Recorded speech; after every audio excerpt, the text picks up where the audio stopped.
Lu tahu nggak ada satu sunnah yang saking pentingnya Nabi Shallallahu Alaihi Wasallam sampai bilang hampir mau diwajibkan setara sama wudhu.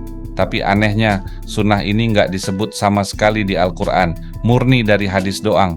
Ini soal siwak. Dan yang bikin makin gila, sekarang ada puluhan uji klinis modern yang langsung bandingin siwak sama sikat gigi elektrik dan obat kumur medis standar.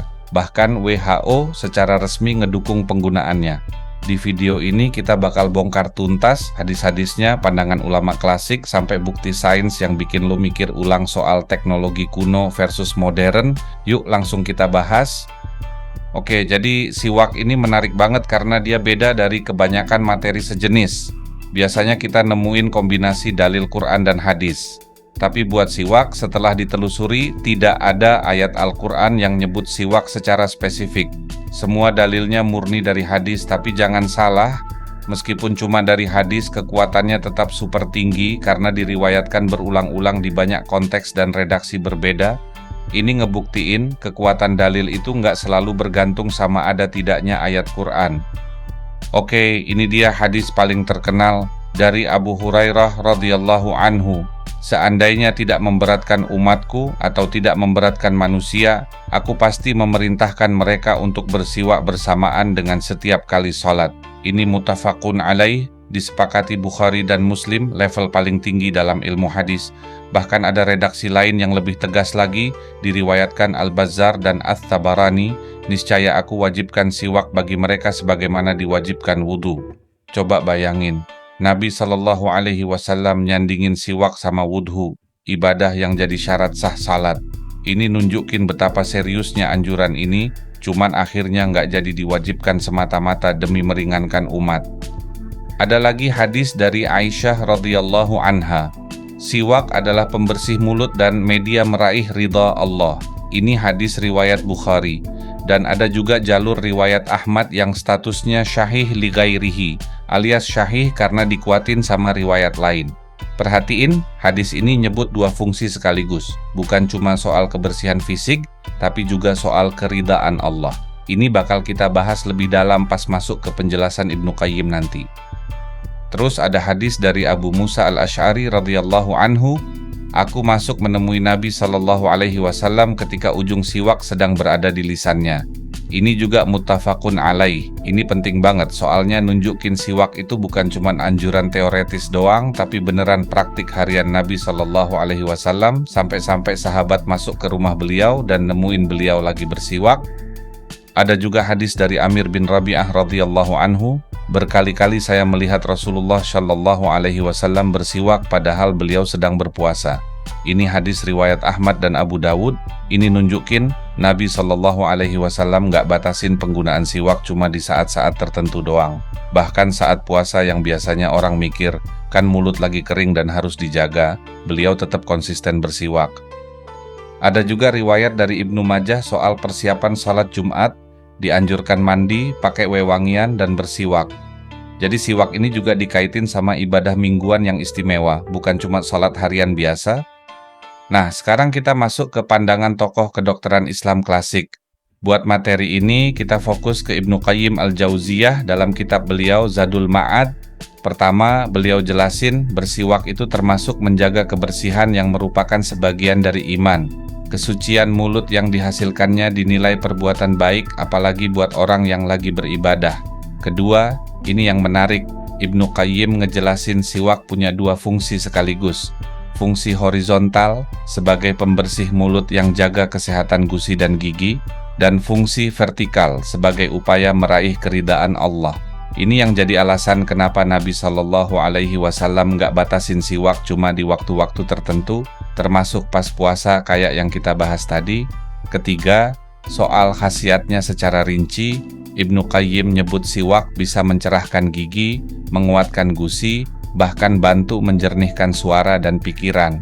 Menarik banget karena ini nunjukin pemahaman holistik, bukan cuma soal gigi doang, tapi berdampak ke kejernihan mental juga. Oh iya, satu catatan jujur nih, beda dari beberapa materi sebelumnya di mana biasanya ada dua tokoh, Ibnu Qayyim dan Ibnu Sina. Buat siwak ini gue nggak nemuin bukti jelas kalau Ibnu Sina bahas siwak secara spesifik di kitabnya.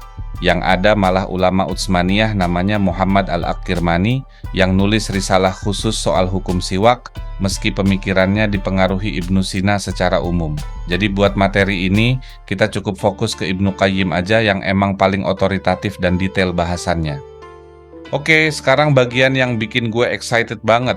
Soalnya siwak ini beda dari kebanyakan materi lain.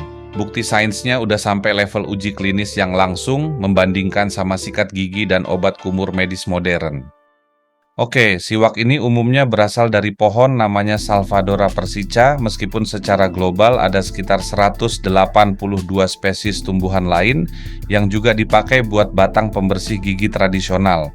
Kandungannya kaya banget, ada flavonoid, glikosida, sterol, terpen, karbohidrat, alkaloid, dan senyawa organosulfur. Yang paling keren, selain didukung berbagai uji klinis, World Health Organization alias WHO secara resmi ngedukung produksi dan penggunaan ekstrak Salvadora persica dalam formulasi obat kumur. Ini pengakuan regulasi internasional yang jarang banget didapetin bahan tradisional. Sekarang soal buktinya. Ada studi klinis yang nemuin penurunan bakteri Streptococcus mutans, penyebab utama karies gigi, itu signifikan lebih besar pakai siwak dibanding nyikat gigi biasa. Studi lain pada anak-anak usia 8-9 tahun yang berisiko tinggi karies, nunjukin siwak dan pasta gigi berfluoride sama-sama efektif nurunin skor plak secara signifikan. Jadi levelnya setara sama pasta gigi modern. Bahkan ada tinjauan sistematis yang bandingin ekstrak siwak sama chlorhexidine. Ini standar emas obat kumur medis yang biasa dipakai dokter gigi. Jadi siwak ini benar-benar diuji head to head sama produk medis paling canggih. Soal mekanismenya, siwak nunjukin aktivitas antimikroba signifikan ngelawan berbagai bakteri penyebab masalah gigi dan gusi. Peneliti bahkan berhasil identifikasi senyawa spesifik namanya benzil isothiocyanate yang punya efek bakterisidal cepat dan kuat.